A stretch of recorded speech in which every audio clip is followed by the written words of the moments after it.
여러분, 하나님을 믿는다 라는 것이 어떤 의미일까요?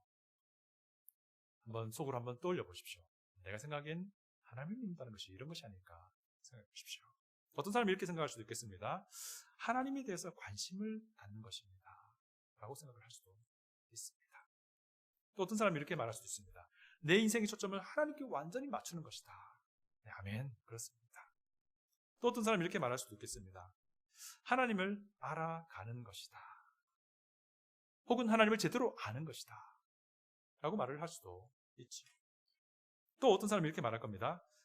이제 하나님과 아주 가까이에서 친밀한 관계로 지내는 것이다 라고 말을 할 수도 있습니다. 네, 맞습니다. 이 모든 것이 다 하나님입니다 라는 것은 어떤 모양이라고 할 수 있습니다. 자, 그런데요, 이 모든 것은 하나님께 대한 어떤 초점이 맞춰져 있잖아요. 근데 이 모든 것들에 앞서서 선행되어야 하는 것이 분명히 있습니다. 그것은 뭐냐면요, 인간에 대해서, 나라는 존재에 대해서 제대로 아는 것이 선행되어야 한다는 것입니다. 나에 대해서 제대로 아는 것이 전제되어야만이 우리가 하나님을 제대로 알 수 있습니다. 나 자신이라는 존재에 대해서, 인간 존재에 대해서 우리가 잘 알아야만이 우리가 하나님을 제대로 믿게 될 수 있다는 것입니다. 여러분, 우리의 구원도 마찬가지예요. 우리의 죄의 용서도 마찬가지입니다. 나라는 실체가 하나님 앞에서 어떤 존재인지를 제대로 알고 정직하게 인정할 수 있을 때, 비로소 그때 우리는 하나님을 믿게 되는 겁니다. 나라는 실체가 거룩하신 하나님 앞에서 죄인된 존재임을 제대로 인정하고 알 때, 비로소 우리는 예수 그리스도가 필요한 존재임을 알기 때문이에요. 그제서야 우리는 예수 그리스도를 우리의 구주로 믿음으로 하나님을 제대로 알기 시작하는 거예요.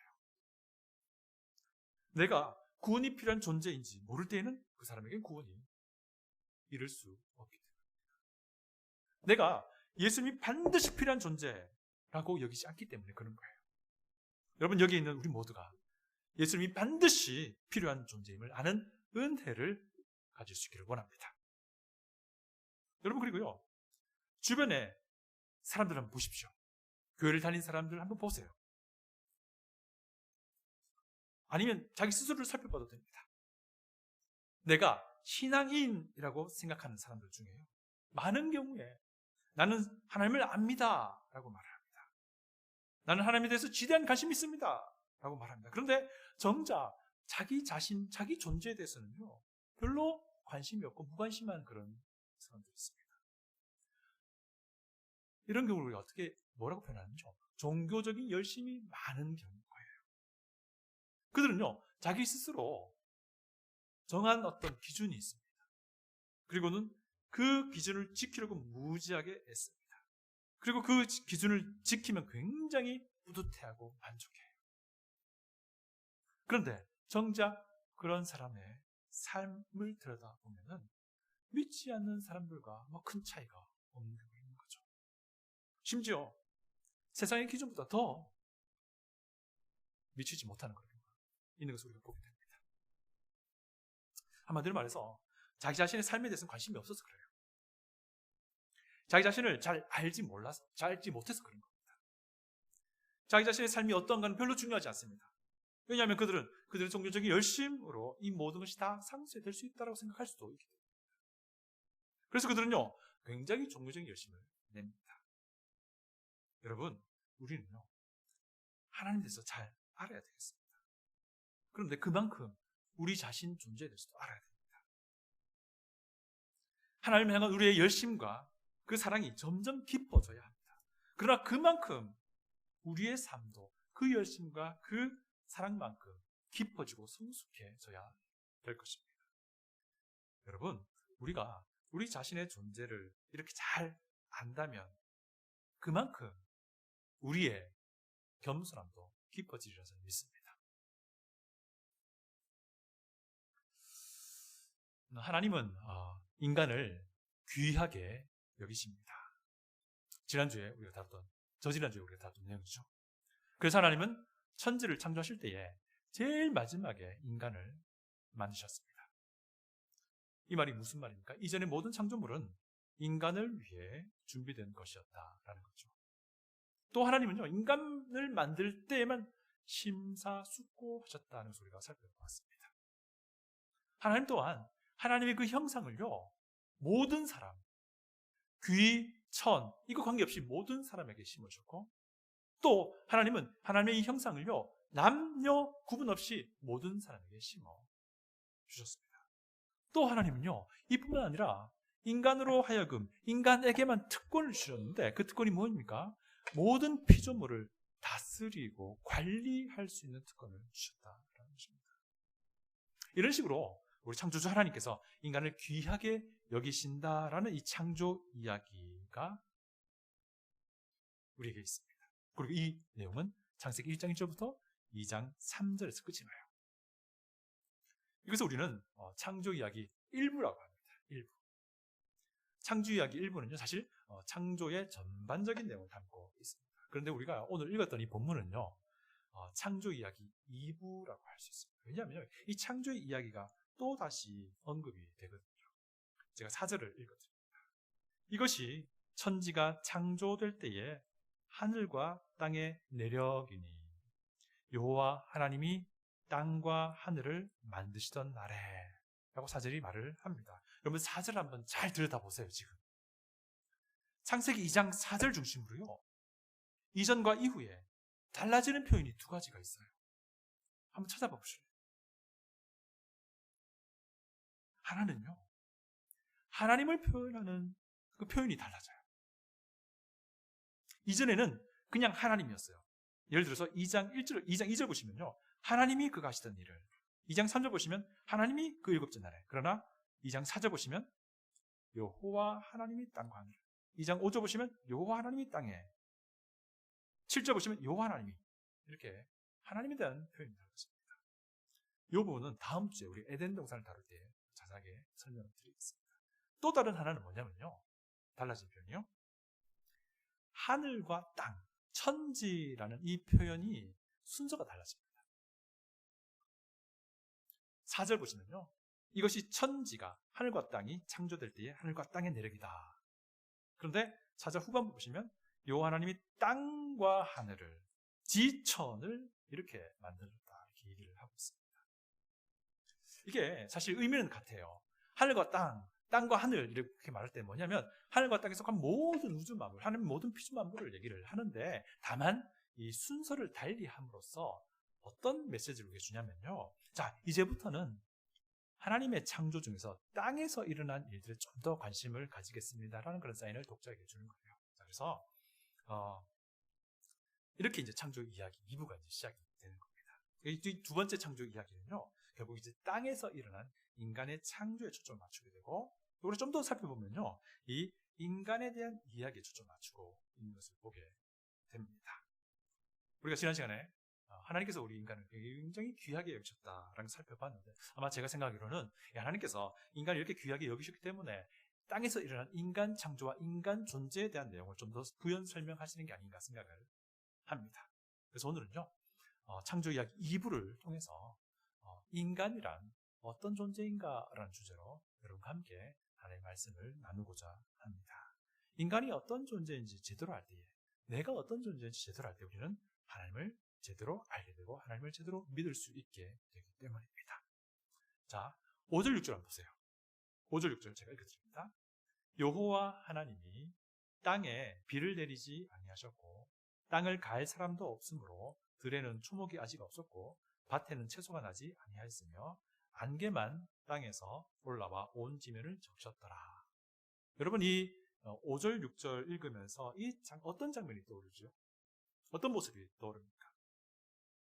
들에는 초목이 아직 없었고 밭에는 채소가 나지 아니하였으며 라는 구절만 보면은 마치 황량한 황무지 같은 그런 느낌이 들 겁니다. 그래서 사람들이 이런 질문을 합니다. 아니, 창조 이야기 1부에서는 셋째 날에 하나님이 식물을 만드셨는데 왜 창조 이야기 2부에서는 여섯째 날인데도 불구하고 식물이 아직 없는 것처럼 보입니까? 라는 질문을 해요. 근데 여기는요, 창조의학 2부는 무엇을 의미하냐면요. 아직 땅 위에서 인위적인 농사가 시작되지 않은 상태를 말하고 있어요. 그 이유를 밝히고 있죠. 하나님이 땅에 비를 내리지 않고 있는 상황이었고 이 땅을 경작할, 땅 농사 지을 사람 아직 하나님 만들지 않으셨다라는 그 상황을 이야기하고 있습니다. 아직 사람 만들기 직전이 그렇습니다. 자, 또 한편 있잖아요.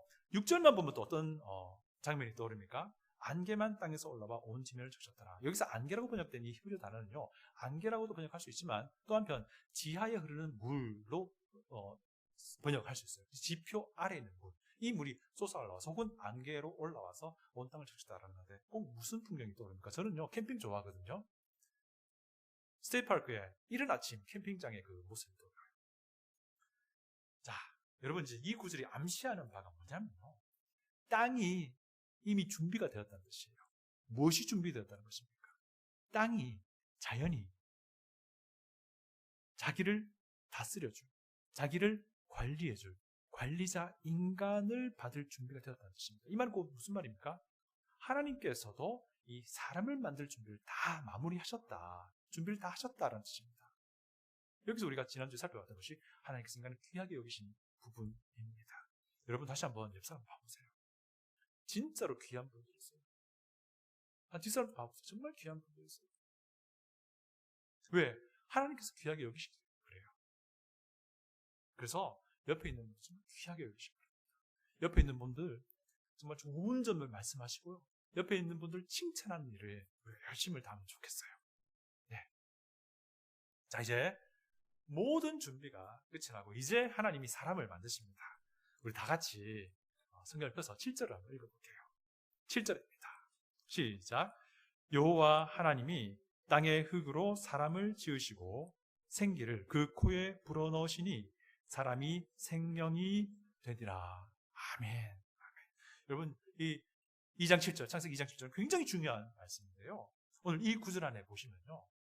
또 두 가지 독특한 점을 우리가 발견하게 됩니다. 하나는요. 인간과 동물이 공유하는 공통점 하나가 나오고요. 또 하나는 동물 말고 인간에게만 주어진 절대적인 독특함도 발견이 됩니다. 먼저 동물과 인간의 공통점은 둘 다 흙으로 만들어졌다는 거예요. 여러분 뒤편 넘으면서 2장 19절 보시면요. 이런 말씀이 있어요. 2장 19절 보시면요.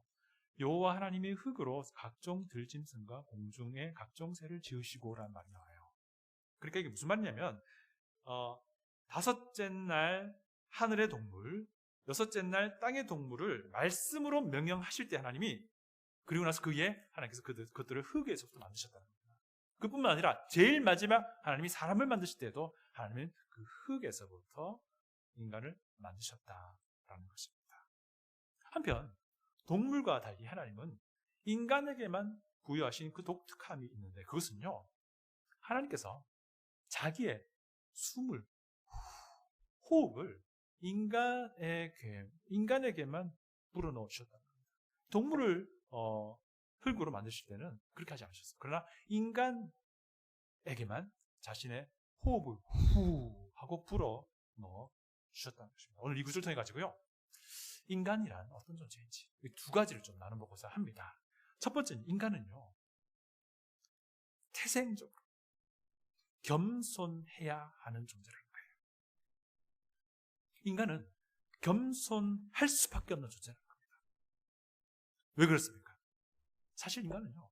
아무것도 아닌 존재이기 때문에 그래요. 이게 무슨 말입니까? 하나님이 인간을 귀히 여기셨다고 말씀하셨고 왜 이런 얘기합니까? 여러분 우리 2장 7절에서 땅의 흙이라고 하는 이 문구가 의미하는 히브리어 단어는요. 흙이라고 번역한 이 단어는 아파르라는 단어인데 이 단어가요. 흙만 이야기하는 것이 아니고요. 먼지, 티끌을 이야기하는데 특별히 마른 먼지, 마른 티끌을 의미하는 단어예요. 이게 무슨 말입니까? 우리 현대 사회에서도요. 먼지, 티끌 하면은 어떤 느낌이 듭니까? 바람만 휙 불면 금방 사라져 버릴 아주 일시적인 것 혹은 뭐 그렇게 중요하지 않은 하찮은 것 이렇게 우리가 연상이 되잖아요. 근데 성경의 관점도 마찬가지예요. 성경의 관점도 이 단어를 사용할 때 비슷합니다. 뭐 죽음 혹은 빈궁함 별로 중요하지 않은 이런 의미로 티끌, 먼지를 사용합니다. 이것이 무엇을 말합니까? 여러분, 인간을 형성한 원재료라는 것이 바람만 불면 금방 휙 날아가 버릴, 흩어져 버릴 아주 보잘것없는 그것이었다라는 것을 이렇게 말해주고 있습니다. 결국 무엇입니까? 인간 존재 자체가 태생적으로 사실 아무것도 아니라는 존재예요. 그거 바라보라는 겁니다. 내가 정말 보잘것없는 먼지와 같은 존재라 이거 알라는 거예요. 그런데 우리는 어떻게 살아갑니까? 내가 없으면 안 돌아가 세상이, 그죠? 내가 없으면 이 조직 안 들어가, 이렇게 생각합니다. 내가 최고라고 생각하고요, 막 살아갑니다. 내 뜻대로 돼야지 모든 직성이 풀려버립니다. 우리 이렇게 살아가요. 얼마나 교만한 모습입니까? 여러분, 인간은요, 최악의 상태의 인간은요, 먼지와 동물 그 사이 왔다 갔다 하는 존재예요. 그렇지 않나요? 예. 그런데 이런 인간인데 하나님 우리를 귀하게 여기신다니 얼마나 감사합니까? 이런 하찮고 무능력한 인간인데 하나님이 우리를 사용하셔가지고 하나님의 그 영광을 드러내신다니 얼마나 황송한 일이냐 하는 거죠. 이거 알면 우리가 겸손한 사람 될 것 같아요. 이거 알면 우리 교회가 달라지고 바뀌지 않을까요? 이거 알면 내 삶이, 내 생각이, 내 말이 바뀌지 않을까요? 여러분, 하나님이 이런 무능력하고 하찮은 존재를요, 그런 인간을 귀하게 여기신 예가 수두룩합니다. 아브라함 보세요. 아브라함은 아들이 없었잖아요. 그런데 아브라함은 이스라엘 민족의 대표가 되기를 하셨고요. 그뿐 아니라 모든 사람들에게 복을 주는 하나님의 통로로 삼으셨잖아요. 아들이 없었단 말이에요. 또 보십시오. 요셉 한번 보세요. 요셉은 애굽의 노예였습니다. 그런데 하나님께서 그를 총리로 세우십니다. 성경에 다른 사람 이야기 볼거 없고요. 우리 자신 한번 봐보세요. 우리 자신 한번 봐보세요. 우리의 구원을 생각해 보십시오. 아무것도 아닌 존재에 불과한 나를 하나님이 먼저 알아보시고 먼저 사랑하셔가지고요, 하나님의 생명, 자기 생명 우리에게 내어주셨잖아요. 그리고 지금 우리가 그 하나님의 영광 앞에 앉아 있잖아요. 이것이 예배 아닙니까? 이게 말이 안 되는 일 아닙니까? 우리가 어떻게 하나님의 그 거룩함 안에 들어갈 수 있습니까? 할 수 없는 일을 하나님이 하게 하셨단 말이에요. 나는 도무지 그렇게 할 수 없는 하찮은 존재에 불과한데 하나님은 나를 그 영광과 그 위엄과 그 거룩함과 그 하나님의 높으신 임재 안으로 나오도록 허락하셨다는 거예요. 먼지에서 만들어진 나를 먼지 구덩이에서 건져내셔서 하나님의 거룩함으로 인도해 가셨다는 겁니다. 이거 굉장히 큰 은혜 아닙니까? 하나님은요, 아무것도 아닌 존재인 나를 이렇게 귀하게 여겨주셨다는 겁니다. 그런데 하나님은요, 첫사람 아담에게 얼마 지나지 않아 이 말씀하십니다. 3장 19절을 보시면요, 하나님이 이런 말씀하세요. 너는 흙이니 흙으로 돌아갈 것이다. 여러분, 인간이 하나님의 귀함을 받는 존재라면 먼지가 아니라 하나님의 영광으로 돌아가야 하는데 아담은 다시금 먼지로 돌아가야 그런 상황에 빠진 겁니다. 왜 그렇습니까? 아담의 죄 때문에 그래요. 하나님이 이 말씀하신 시점은요, 아담이 범죄한 뒤입니다. 그리고 아담의 범죄에 대한 대가를 말씀하실 때 이 말씀하십니다. 인간이 다시 티끌로 돌아갈 수밖에 없는 운명이 되어버린 것, 이것이 인간의 죄 때문이라고 하는 것입니다. 보게 되는 대목이죠. 여러분, 죄 때문에 우리 인간의 상태는 정말 비참한 상태가 되어버렸습니다. 원래가 먼지에 불과한 존재였는데 죄가 더해져서 이제는 정말 하나님의 영광에 한 발짝도 나아갈 수 없는 그런 존재가 되어버렸던 겁니다. 그래서 이런 상황에서 만약에 하나님이 가만히 계신다면 그 하나님은 인간을 귀히 여기시는 하나님이 아닐 거잖아요. 그래서 하나님은 인간의 죄 문제를 해결하시기 위해 예수 그리스도의 대신 죽음과 부활을 실행시킨 겁니다. 그래서 인간이 이제 더 이상 먼지로가 아니라 영광스러운 하나님의 그 은혜 안으로 들어가도록 길을 열어주신 겁니다. 이것이 복음이고 이것이 구원이에요. 이 복음을 우리가 안다면, 이 구원이 나에게 적용됨을 우리가 정말 안다면 우리 생수교회는 지금보다 더 아름다워질 겁니다. 내가 있는 곳은 지금보다 더 아름다워질 것이고요. 내 마음과 내 말과 내 행동은 지금보다 더 아름다워질 것입니다. 두 번째, 인간은요, 하나님과 반드시 연결되어야 하는 존재입니다. 하나님은 동물과 인간을 공히 먼지로부터 만드셨지만 인간에게만 유일하게 하나님의 호흡을 후 하고 불어넣어 주셨습니다. 생기를 그 코에 불어넣으시니 사람이 생명이 되니라 라고 말하고 있습니다. 이 호흡을 한글 성경은 이제 생기, 살아있는 기라고 번역을 하고 있어요. 여기서 사실 생명의 숨, 생명의 호흡을 말하는데 이 생명의 숨, 이 살아있는 호흡은 어디로부터 나오는 겁니까? 하나님의 피조물로부터 나온 것입니까? 아니면 하나님으로부터 나온 것입니까? 하나님으로부터 나온 것입니다. 이 생명의 숨이 먼지로부터 나온 인간에게 들어가니까 하나님으로부터 나온 생명의 숨이 먼지로부터 나온 사람에게 들어가니까 그 먼지 인간이 뭐가 됐다고 말합니까? 생명이라고 표현하고 있습니다. 생명. 이 생명이라고 번역된 히브리어 문구는요, 네페시 하야라는 이 단어인데요. 이 네페시라는 단어가 혼 혹은 인격체 혹은 생명체를 말해요. 살아있는 인격체가 되었다는 겁니다. 인간에게 사용되면 온전한 인격체라고 사용돼요. 그게 무슨 말입니까? 네페시 하야라는 이 단어가 살아있는 인격체라는 뜻인데 이 살아있는 인격체가 되어야만이 사람이 온전해진다는 거예요. 이 살아있는 인격체가 되어야만이 사람이 온전한 존재가 되어야 된다는 겁니다. 하나님이 자신의 생명의 숨결을 불어넣으시니까 먼지 덩어리였던 인간이 진짜 인간, 살아있는 인격체가 되었다는 거예요. 그러니까요, 진짜 인간됨이라 하면요, 하나님의 숨이 있어야만 된다는 거예요.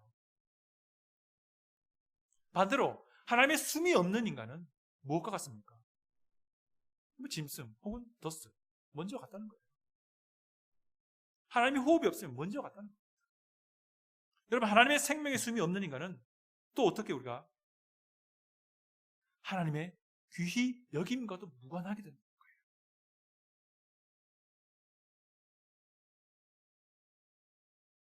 하나님의 생기가 들어간 인간이라 하면 어떻게 설명할 수 있냐면 또한 하나님과 연결되어 있다는 것을 말해요. 왜냐하면 하나님은 의도적으로 인간에게 자신의 숨을 후 불어넣어 주셨습니다. 인간이 하나님의 숨을 지니게 된 거예요. 먼지덩어리 인간이, 그죠?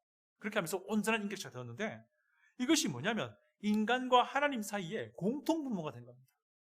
하나님 안에 하나님의 숨이 있고 먼지덩어리 인간이 온전한 인격체가 되면서 그 안에 하나님의 숨이 있는 겁니다. 이것이 연결이 되어서 하나님과 인간 사이에 친밀한 관계가 시작이 되는 겁니다. 이렇게 함으로써 또한 하나님의 온전한 형상이 인간 내부에 새겨지는 거예요.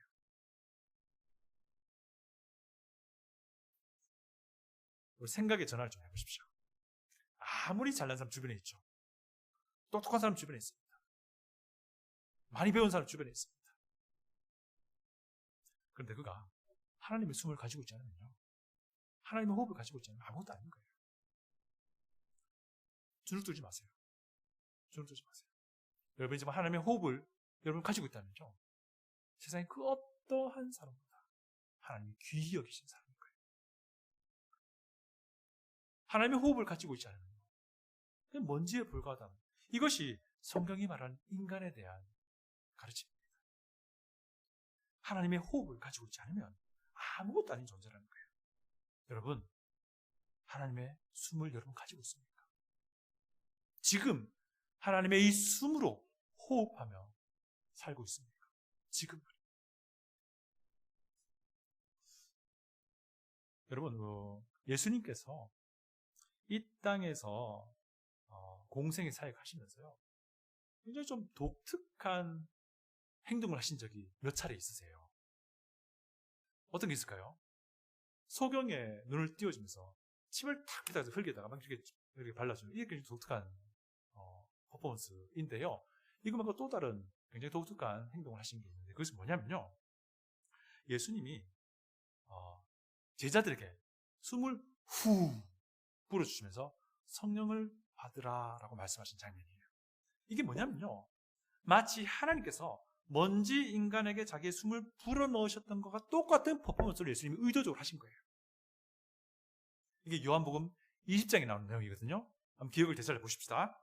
부활하신 예수님이 죄 용서의 복음 소식을 제자들이 전해야 한다라는 것을 말씀하시면서 이와 똑같은 행동을 하시거든요. 제가 읽어드려봅니다. 요한복음 20장 22절 23절인데 한번 들어보십시오. 이 말씀을 하시고 그들을 향하여 숨을 내쉬며 이르시되 성령을 받으라. 너희가 누구의 죄든지 사하면 사여질 것이요 누구의 죄든지 그대로 두면 그대로 있으리라 하시니라. 여러분, 이 행동은요, 이 예수님의 이 퍼포먼스는요, 처음 인간의 창조를 그대로 보여주고자 하는 예수님의 의도예요.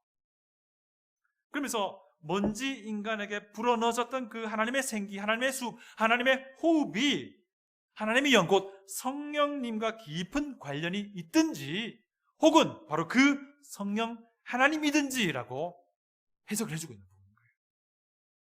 저는 이것이 성령 하나님이셨다라고 봅니다. 이게 무엇입니까? 인간에 대한 하나님의 원래 계획이 인간 안에 성령 하나님이 영구히 거하는 것이었어요. 꼭 마치 지금 은혜 시대, 교회 시대, 신약 시대 우리 그리스도인에게 일어난 그 일과 같은 거예요. 이것이 원래 하나님의 뜻이었다는 거예요. 인간을 만드실 때. 예수님이 의도하신 바가 뭡니까? 누구든지 누구의 죄든지 사면 사여질 것이요. 이게 무슨 말이죠? 제자들의 그 복음 전도를 통해서 많은 사람들이 자기의 죄를 용서받고 구원받게 됨을 말하잖아요. 그래서 예수 그리스도의 십자가 대신 죽음과 부활을 믿음으로써 죄 용서받고 구원 얻음으로써 그 사람 안에 성령 하나님이 영원히 거하게 되는 바로 이걸 지금 이야기하고 있는 것입니다. 예수님께서요. 이것을 회복해야 돼 라는 메시지를 예수님이 이 퍼포먼스를 통해서 알려주고 있는 거였어요. 죄로 인해서 인간은 그 안에 성령 하나님, 하나님의 숨, 하나님의 호흡, 성령 하나님이 함께하지 못하는 그런 존재가 되어버린 겁니다. 그래서 죄된 인간은 동물과 다를 바 없는 그런 존재가, 먼지와 다를 바 없는 그런 존재가 되어버린 것입니다. 그런데 하나님의 원래 계획은 그게 아니라는 거예요. 하나님의 원래 계획은 그게 아니라는 겁니다. 살아있는 온전한 인격체로서 사람들이 하나님의 영광 안에 거하고 하나님을 영원히 기뻐하고 즐거워하며 예배하는 것, 이것이 하나님의 계획이었던 겁니다. 이것이 하나님의 형상이 제대로 심겨진 온전한 모습이라는 거예요. 이것이 원래 하나님이 의도하셨던 사람의 모습이라는 거예요. 원래 의도하셨던 네페시 하야라는 겁니다. 먼지 인간에게 이 온전한 모습을 회복시켜 주시기 위해 하나님은 자신의 아들의 생명을 내어주시기까지 한 겁니다. 이것이 진짜로 인간을 귀히 여기시는 하나님의 사랑 아닙니까? 여러분은 어떤 인간입니까? 여러분의 죄로 인해서 여전히 먼지에 불과한 존재입니까? 그렇다면 원래 창조의 그 하나님 뜻과 계획을 회복시켜야 하지 않겠습니까? 이 창조의 뜻이 회복되도록 하기 위해 하나님이 행하신 것이 무엇입니까? 하나님이 이 땅에 사람의 몸을 입고 오셨습니다. 그리고 하나님이 기꺼이 자신의 생명으로 우리의 죄값을 대신 치르고 죽으셨습니다. 장사되셨습니다. 부활하셨습니다. 그리고 이 부활하신 예수님은 제자들에게 후 하고 숨을 내쉬면서 앞으로 성령님께서 나를 믿는 너희들과 영원히 함께 할 것이다 말씀하셨는데, 이것은 원래 하나님께서 사람을 네페시 하야라고 만드실 때 의도하셨던 바로 그것이라는 것입니다. 그리고 이 하나님의 숨으로 호흡하는 성령님이 거하는 예수를 구주로 믿는 믿음의 사람들, 그들은 하나님과 연결되어서 하나님의 영광과 하나님의 임재로 나아가는 삶을 살 것입니다. 이것이 예배인 겁니다. 여러분 자신의 존재에 대해서 제대로 아십니까? 그렇다면 이 우리의 먼지와 같은 짐승과 같은 이 존재를 회복시키기 위해 하나님이 행하신 하나님의 그 사랑으로 우리 안에 내 것이 되어 하나님이 우리에게 원하신 바 그 뜻을 우리 삶으로 이루어 나갈 수 있는 하나님의 복된 자녀들 될 수 있기를 간절히 축복합니다. 다 같이 기도하겠습니다.